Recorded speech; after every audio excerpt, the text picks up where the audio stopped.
What's up, guys? Welcome back to Thug Life Gaming. I'm your man. Oh, shit.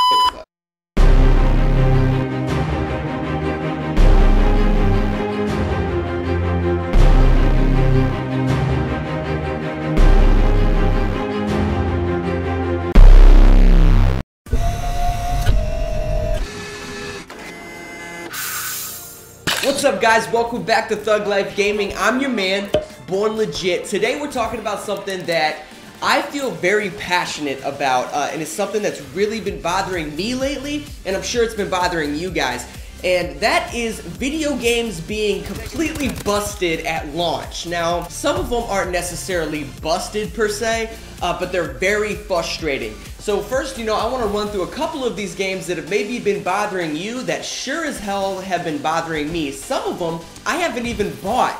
It just frustrates me that these companies are pushing out these games without them being, either playable or enjoyable to some people. The first game that I want to talk to you guys about is personally my favorite franchise of all time, and anyone that's a fan of the YouTube channel knows exactly what the hell I'm talking about, and that is Halo.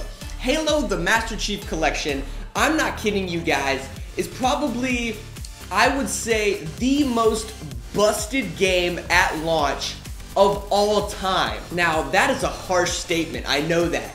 I realize that. And honestly, when I look back through history, I have never played a game that was that busted at launch. I mean, that game was atrocious. And the worst part about it was me and a few other guys were trying to beat the entire game all the way through in one sitting at launch. And we would have done it. Everything was going completely as planned, everything was scheduled out, but we beat the first Halo together, and then all of a sudden the servers got busted. So we ended up not being even able to play the game. And still to this day, they've had updates that have been rolling out, but the matchmaking isn't perfect, and they're still having online issues. People are having trouble with matchmaking. People are having trouble playing co-op with their friends. These things personally I think are completely unacceptable.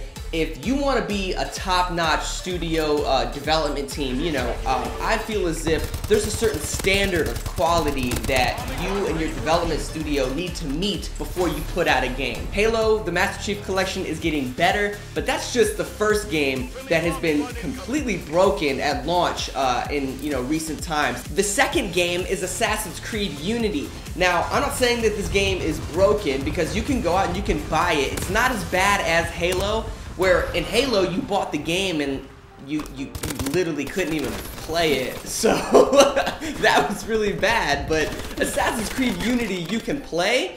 You're just gonna have a lot of bug issues. I mean, many of you have already seen they had a glitch where like people's faces were completely just taken off, as if like Leatherface came in and just went on a murdering spree. I mean, people's faces were just ripped off. So I don't know what glitch causes that, but it happened. Not only that during the cutscenes, but they had a lot of gameplay issues and bugs where people were getting glitched into walls, they were getting stuck. People couldn't crawl up buildings, they couldn't crawl down them. There was a lot of gameplay issues where certain missions where like you had to completely restart the mission because a bug messed up the mission in the middle of it. I mean, Assassin's Creed Unity is just it's a great example of why you really shouldn't rush a video game. The third one that I wanted to talk about, personally, I don't play at all. I had no excitement for, and it's for the PlayStation guys out there. If you guys are watching,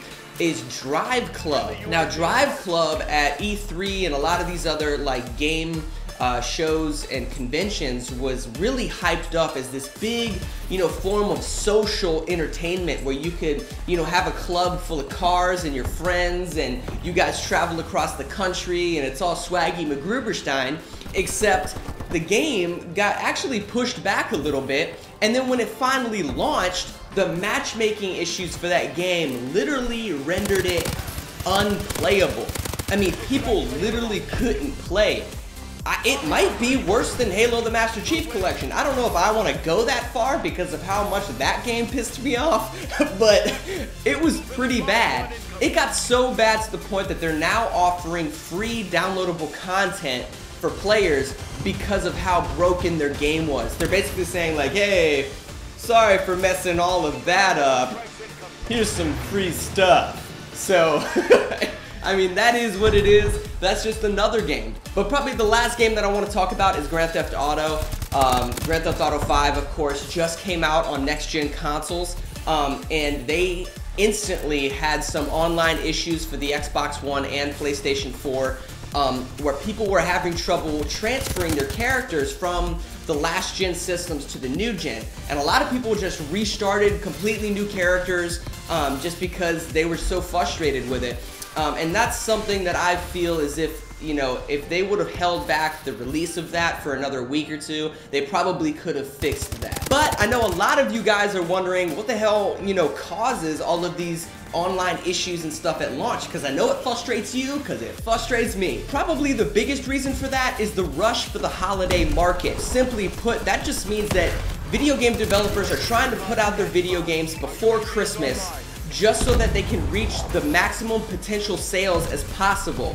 Now, from a marketing standpoint, I mean, every game developer should be doing that. The true underlining reason to why these games are coming out with so many bugs is because it's now acceptable to meet a deadline for a video game that has the least amount of bugs as possible. You know, back in the day, you would just go buy a video game, bring it home, and that was the final product. There was no day one update, you know, patch blah blah blah comes out, you know, the 4th of December, you know, yada yada. There was no patches, no updates. Game developers had to have a finished product on the shelves ready for you to take home and enjoy to the greatest potential possible. Now, I do get that video games take a lot more time and a lot more innovative today than they were back in the day, but I think anybody can agree that if you would just take more time to create your video game, that it would be a much more successful launch and you would please a lot more of your fans. The sad thing is, though, is that the fans can argue and we can post on their forums as much as possible, but when it comes down to it, they're listening to the stockholders, and the stockholders want them to release the video game at a certain date. So their new schedule is to create a game that has the least amount of bugs as possible instead of creating a perfect product. But that's it for this gaming topic commentary, guys. Thank you for tuning in. Remember to leave a comment below. Tell me what you think of all these video game issues at launch. Share the video with your friends. Click that thumbs up button. And if you haven't already, you better subscribe to Thug Life Gaming. And remember to upload a picture to Instagram during the TLG Twitch Tuesday live streams with the hashtag of Thug Life Gaming for your chance at this month's Twitch giveaway. Again, thanks for tuning in, guys. I'll see everybody next week. Keep living that life, because that's what thugs do, baby. Take it easy, guys.